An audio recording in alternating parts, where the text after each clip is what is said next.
So we just saw the single play. That keeps me really excited. Not just a single person, but the several people can play together. Yoshida-san was talking about it. This is about the fighting shoulder to shoulder. So when we talk about it, how can we do it? It has to be a multiplayer format that we have to support. So based on that, we do have to have the solid ground about the multiplayer mode settings.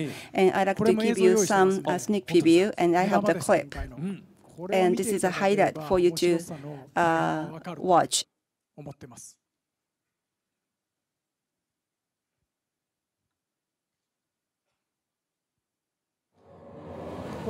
So from the book, you get sorcerer out of the book, emerges from the book, or you in the book. There are 4 people, 4 players, multiplayer. Usually we are talking about 4 players together.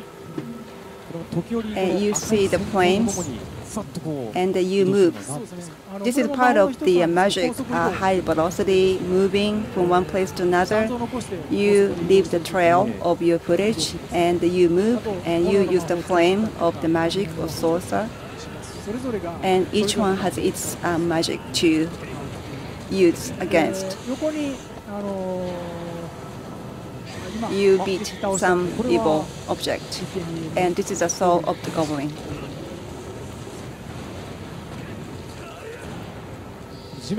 And from the ground, you have a hand coming out, and that's also power.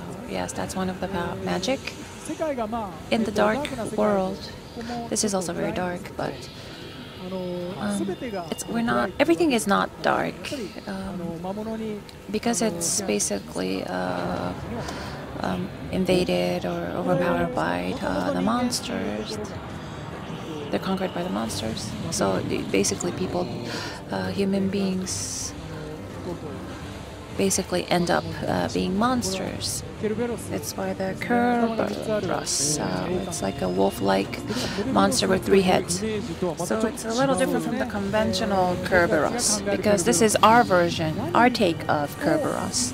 Because, you know, what kind of desire made him end up being like this or in this form? And looking from that angle, you also could look at the background of the original human being. And magic itself, there's 3 things, right? And then you could choose you could switch to which type. So instantly there are 6 kinds or 3 kinds of magic that you could use. And obviously there's a magic to attack, or there's a kind of magic where you have light from the ground. And when we're talking about velocity, we are really pushing that. So although it's a sorcerer's game, there's a lot of movement. I kind of felt, I had this stereotypical image that if it's sorcerer, you kind of step aside or back and then do something. But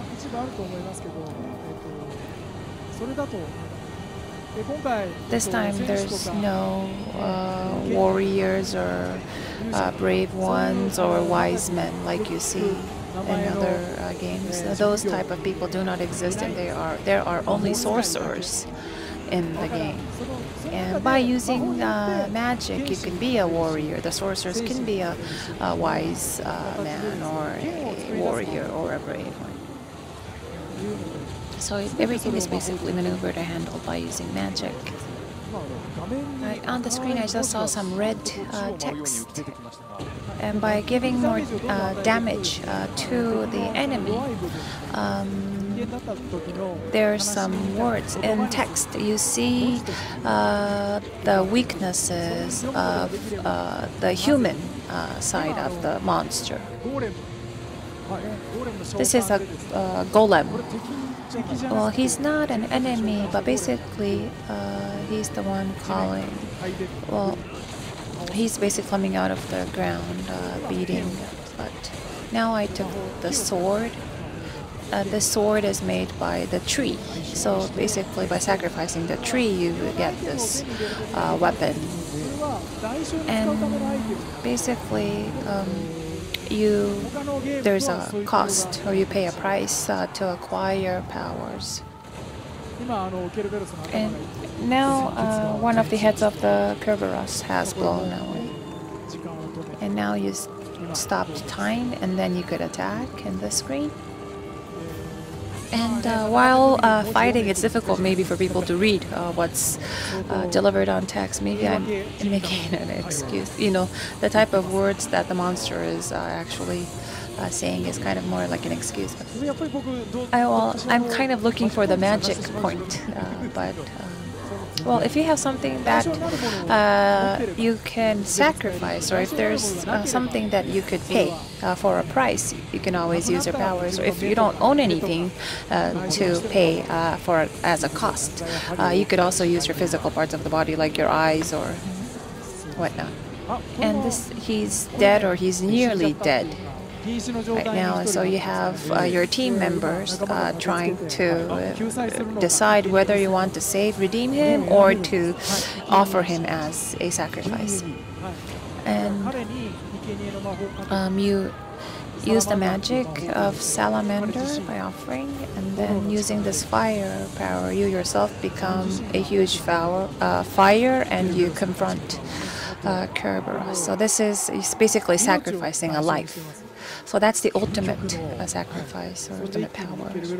And by doing so, you destroyed Kerberos, and also you lost one quest member. Here you have these texts saying that I want to hear my child's voice, I want to see my family. The monster is now going back to its human form. And at this moment, again, you want to save him, or give him as an offering. You decide as a team, and mercilessly you decide to make this person an offering.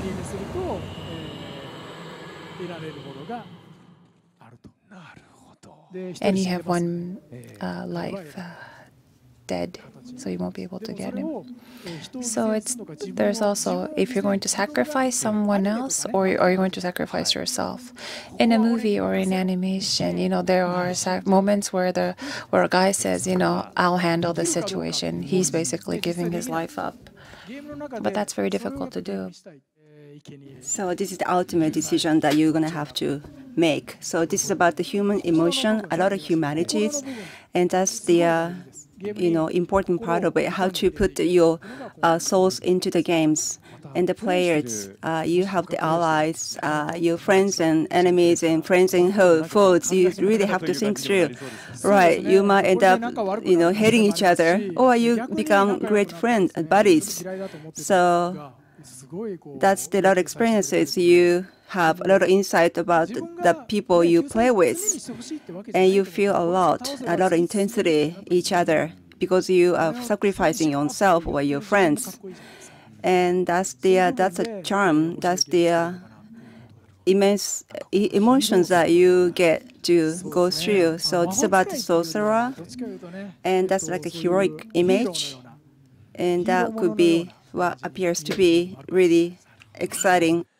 Well, I've been an independent game developer, and it's been since 12 months. I become an independent player in this PlayStation Vita. I have pleasure to have this opportunity to work on that, and I'm putting a lot of energies and passion into it. I've been putting a lot of speed, velocity with the development efforts, and try to develop something really, really astonishing to the game lovers and enthusiasts.